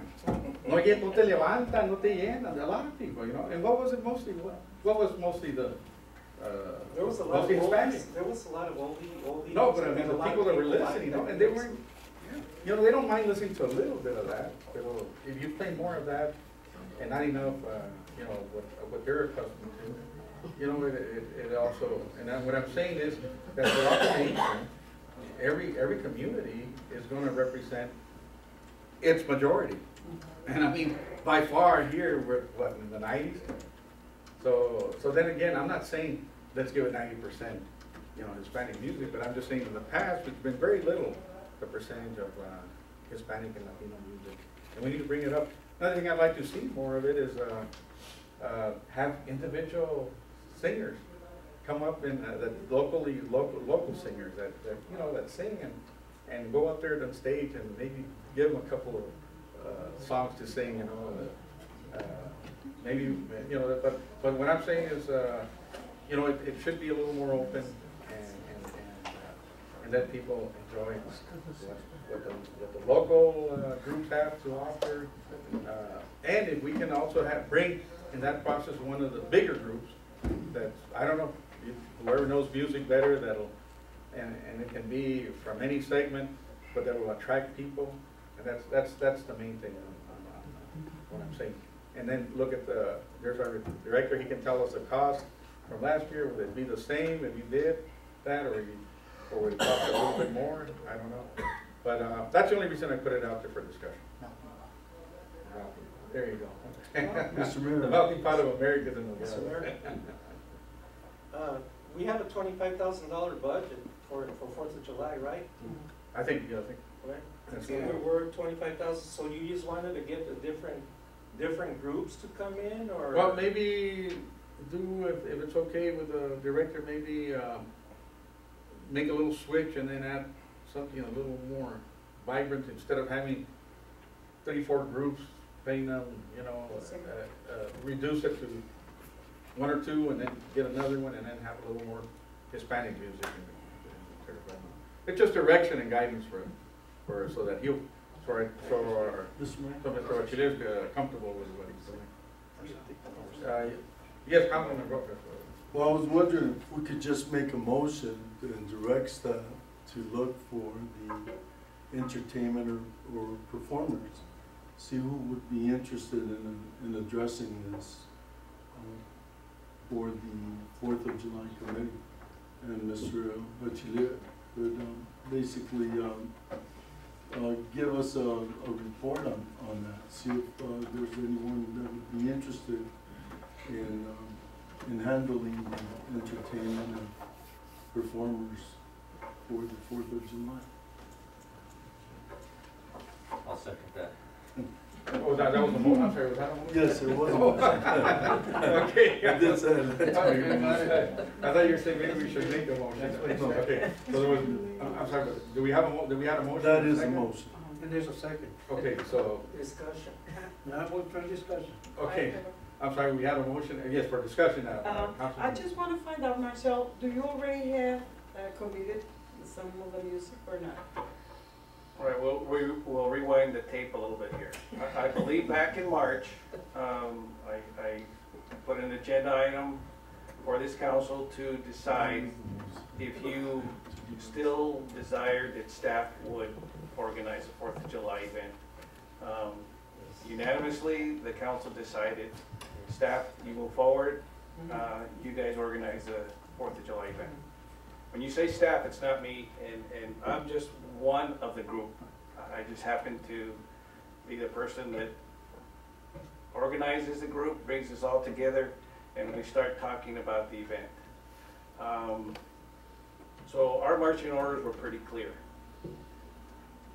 We've met on 2 occasions, the committee in general and the mayor, which I'll back up a little bit. The council members are invited to join us if they would like on our committee. So Letty does post when we're meeting in the event that we do have a quorum of elected officials there, then we're kind of being compliant. Our committee also echoes some of the comments that are being made about just having specifically American lyric type music. The mix, the country, the oldies, the patriotic. So we wanted, we voted last time, the mayor was part of that conversation, to include a little bit of Latino Hispanic music. So based on that decision by the committee, we have moved forward and we're presently looking for a couple of groups to give us some proposals for their and their availability to play on the 4th of July. So that's kind of where we are at this point. Pretty much that's what I wanted to widen the parameters so you can be able to feel comfortable with whatever. Just because of what, again, some of the people, I guess there's always different sides to every angle when it comes, but I'm just leaving it up to the council. So we have right now, that's the discussion, I guess. Yes, Councilman. As long as we don't go over budget, if you want to get a couple of Mexican bands in there, so be it. But as long as we don't go over budget, because money's tight right now, we can't afford to go over budget. Make sure the money stays here. Local people. Yeah.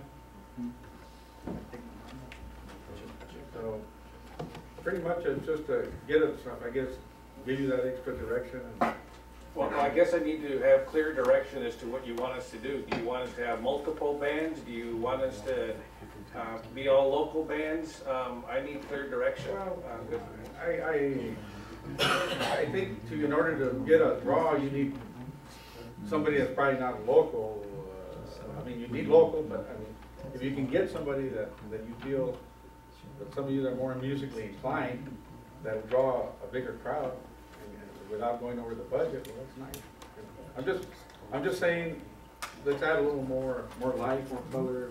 Let's tweak it. No, I mean, it's been good. I'm not complaining that it's just for those people that complained that they felt they were playing too much maybe country west or whatever it was, and not enough of the local cultural music.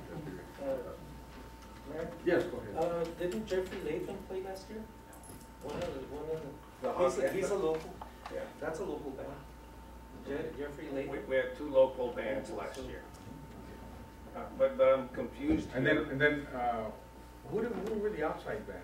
The outside band last year was, they were out of Phoenix. Anyway, they were, was a female singer, this female was the lead singer. They were good. So they came out of Phoenix. Previous to that, the 2 previous years, we had a group out of Tucson come. They were, Heartbeat was the name of that group. They play a lot of oldies, rock and roll, classic, that kind of stuff. Or maybe it's just, we need to put in a little more of the Hispanic, Latino flavor in there. Just to liven it up. Yeah, Mr. Mayor, at our event, there was a group from Rio Rico that played, they were awesome. And I could give you all that information if you want. I have 2 groups that they play for us. So, Mr. Mayor, this would involve the private sector to some degree. Yes. Is that correct? I don't understand your motion. Well, we're just saying that we're involving people from the community. Some of the people from the community. Is it entertainers? Those 2 entertainers are. Okay, so the motion is to redirect staff to look into the entertainment. And I believe that was a second. All right, I'll call for the question on that. Okay, all right. Okay, so I'm kind of confused because we already directed staff. Why do we need a motion? We're redirecting it. How? just They're still They're still still gonna looking do into it. it. Still confused. He's still gonna do it. well, I think, what do we okay. need a motion for? So pretty much, are you getting a clear signal here before we? No. No? And let me explain my confusion. If you want staff to reach out to get information from the community regarding entertainers, we can do that. Okay. I don't know if I misunderstood you, Councilman Rojas. No, I think Is that what we're, is that where you're at? There's no. Okay. Yes. So we will reach out to local entertainers to provide entertainment opportunities at the 4th of July. With a variety of music. Absolutely. And that's kind of where our committee is at this point in time. We've already made that decision. So the timing is fine. The timing is fine. Okay. And I think the reason I told that is because I didn't want to go to the committee meetings and feel like I was speaking out of turn. I wanted to make sure I was in line with the rest of the council when I was making a suggestion. And so I feel more comfortable. Okay, so and just to clarify, staff is the one that is seeking to find entertainers. City staff is. That's correct. Okay. Okay, thank you. All right, now let's, now that we are all on the same page, we already have all the discussion on the motions. All those in favor signify by saying aye. Aye. The ayes have it, motion carried. Thank you very much. Now let me see if I have the right one here. Okay. Okay, again, under item 6, discussion item number 4, discussion and possible action regarding entering into a contract with CGI Communication to create a cost-free community showcase video program to promote tourism and economic development in Nogales. Councilman Diaz. Okay, on this video showcase, to showcase the city, I've been in contact with Aaron, who's been in contact with Olivia at the chamber, and he's been in contact with a couple of other people. Right now, timing is on the essence, so we can get a really good video to showcase the city at no cost. Like we went through the presentation last month at last council meeting. We could do it again if you would like. But I think it's a very good program. I think we should do it. Erin has been in contact with Olivia. Olivia does not have the time to do it. She told Erin that she couldn't do it. Her people are committed to other things, and there's no way that she can do it. And Manny Coppola from the International, I said he didn't want to have anything to do with it. So here we have a good program that's going to cost nothing, $0. We have a contract that legal already went through, and there's no hidden anything there. There's no fine print. I mean, what are we waiting for, you know? And Aaron, would you like to give us a little briefing on it, or? If the council wants. Yeah, I might as well. It seems like you got something that's ready to go, but It's ready to go. Bring us up to date. Aaron has been instrumental in putting this together, and it's something that's going to help move the city forward, economic development, tourism, without any cost. I mean, National Leagues of Cities has already endorsed it. We got like 50% of the cities in Arizona already on the program, and it's throughout the whole United States. So no commitment? It's an extra. No commitment for the city? And we got no risk, no fees, no nothing. No monetary commitment. No monetary commitment. What's the commitment? Yeah. What's the other commitment? How do they make the living though? Yeah, excellent I question. mean, you know, if they're not making any money, if they want to sponsor something for the international, so the international gotta pay to have that put on their tourism, the filming. Mr. Mayor, if I may. Yes. Yeah, so maybe just to recap a little bit of the presentation from last month. So the CGI Communications would enter into a contract with the city to create up to 6 one-minute videos. We would have full editorial rights to those videos. We would work with them beforehand to tell them when to come, what to film, what the script would look like. We would look at getting political leaders and community leaders in front of the camera saying welcome to the community, and things like that. Then what would happen is that once the videos are created, our commitment is to have the videos placed in a prominent position on the city's front website page. And then, so I think, I'll say left. Do we still have it up, Leo? It's done. Ah, we do, okay, oh, there. So, for example, this is the town of Coolidge, Arizona. I'm going to stop the video as soon as it starts here. You can imagine what our video would look like. But you can see here, when you click on the city's webpage, it opens up a new window. And so you would imagine here that it would be our welcome video. Let's say the mayor would be saying welcome to Nogales. And then you see the sponsors that are around the site. And so I did reach out again to CGI Communications, and they gave me the pricing structure of what it would cost to sponsor this. And so the lowest amount would be about $1,300, and the highest amount they would come in and make a video for the sponsoring business, create a new website for them, really provide a whole suite of services.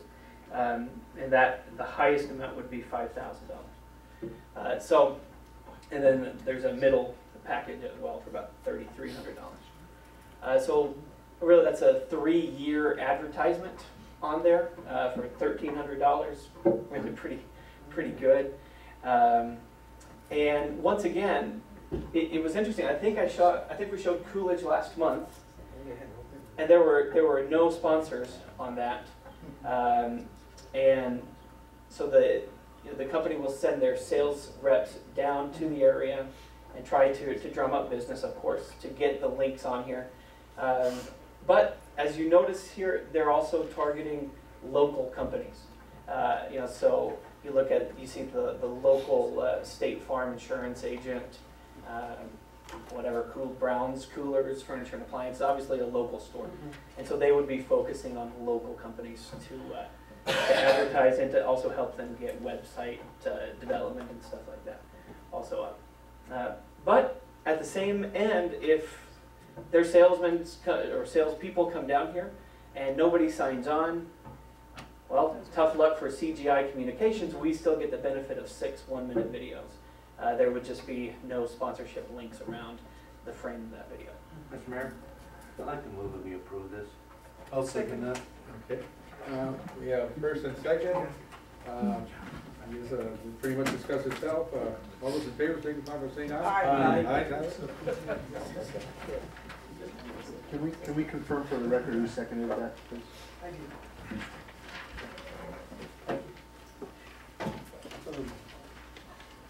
Thank you. It was a type of the. Thank you. Let's go to the league. It's something positive. Okay.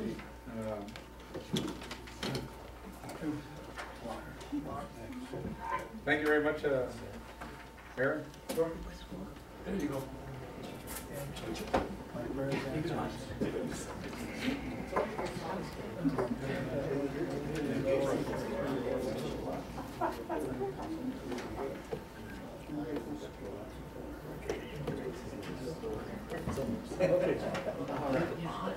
Do I have a motion on the consent items 1 through 4? So moved. Second. All right, any discussion? That was a tie again. No discussion?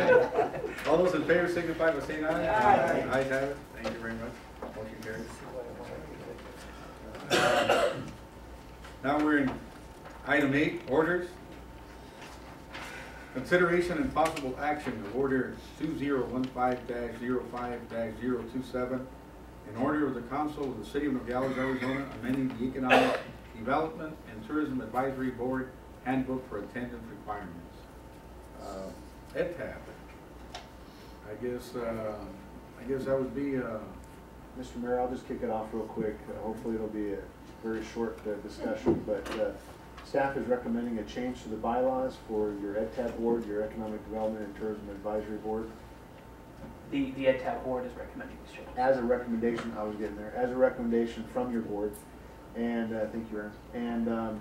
And what it is simply trying to accomplish is helping the board stay proactively engaged by inserting in the bylaws an attendance criteria in order to keep your membership on the board itself. So if you miss 3 consecutive meetings in a rolling 12-month period, you lose your seat, and it'll be filled with somebody who is willing to make the commitment. I'll make the motion. Second. Thank you. First and second, any discussion? No, okay. All those in favor signify by saying aye. Aye. Motion carried.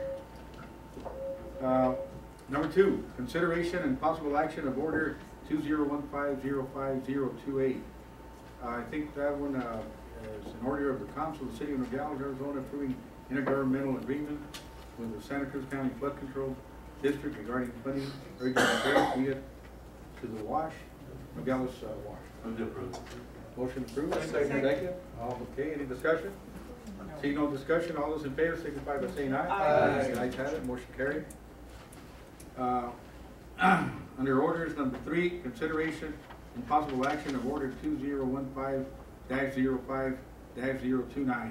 In order of the Council of the City of Nogales, Arizona, approving a construction contract with Arizona General Engineering Contracting Incorporation for $235,668 to perform emergency repairs to the Nogales wash.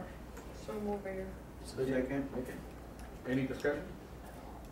All those in favor signify by saying aye. Aye. Ayes have it. Okay. Number 4, consideration and possible action of order 2015-05-030, order of the Council of the City of Nogales, Arizona, authorizing the purchase of residential trash containers for the sanitation department for an amount not to exceed $43,055.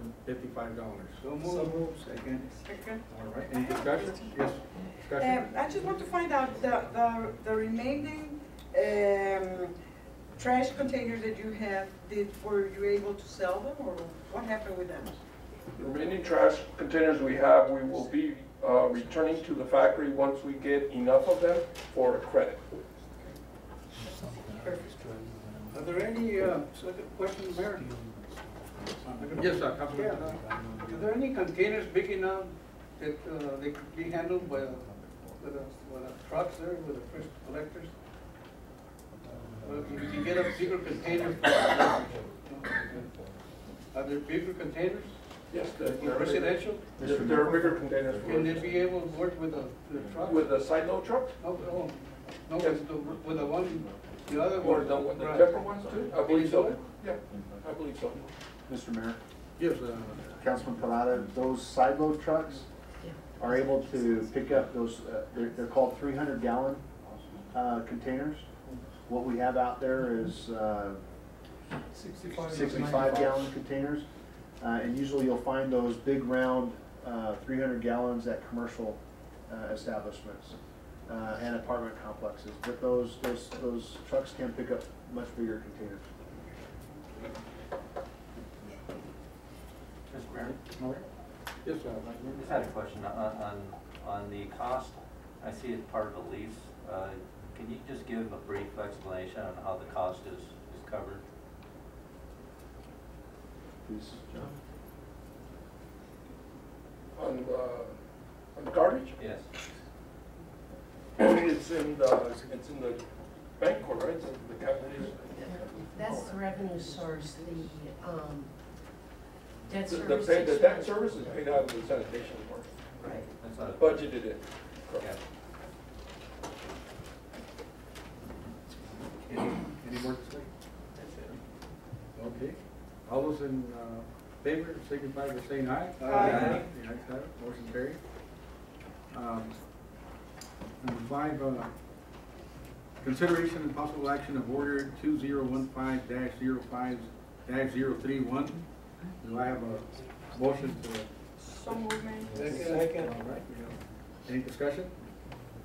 All those in favor signify by saying aye. Aye. Ayes have it, motion carried.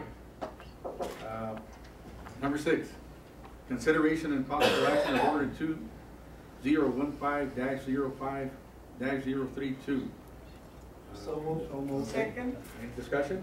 Mayor, Yes, sir. I just had a question. Is this position budgeted? The existing position is budgeted. The cost to hire a temp is not. And That's- where's the funding coming from? It's being recommended from contingency. Just wanted to bring that up. That's another hit to the contingency.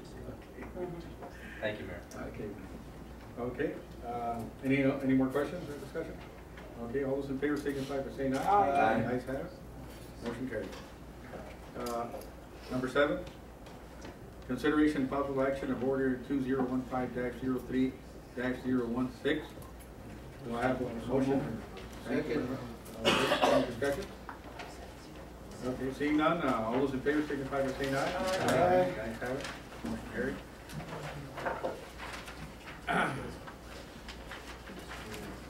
We have item 9, ordinances. Number 1, consideration and possible action of ordinance 02-015-03-003. We have an ordinance of the Council of the City of Nogales, Arizona, amending Chapter 11 of the Nogales City Code relating to business licensing and fees, occupational taxes, and adopting a simplified schedule of occupational tax categories. So move, Mayor. Second. Okay, any discussion? All those in favor signify by saying aye. Aye. Ayes have it. Motion carried. Mayor, since it was unanimous, can I have a motion waiving the second reading? So moved. Second. All those in favor signify by saying aye. Aye. Okay, going to number 10, City Manager's report. Thank you, Mr. Mayor. Just, and members of the council, just keep this brief. Just as a reminder, many of the staff, and I'm sure many of you are involved in supporting the high school and their senior project that's coming up on this Friday. It's always a great experience helping those kids get through that particular chapter of their lives, and so I encourage everybody to attend that has been authorized to do so. Reminder of your meeting, your council meeting next Wednesday, special budget session. Staff will be prepared to answer questions you might have. You have the tentative budget in front of you, nicely bound for your reference. And we'll work through those funding questions and the prioritization of the capital projects that you guys have on your plate. On May 15th, a reminder, there will be a celebration of life. It's being spearheaded for former Governor Castro. Mayor's office is taking the lead. We put this this together in conjunction with the school district, and appreciate their help and support. But that is going to be May 15th at 9 a.m. and we're working to get formal invitations out here shortly. And then on May 25th, of course, Memorial Day. So enjoy yourself and be safe. Okay, thank you, Mr. Dilley, for that report. Number 11, future agenda items.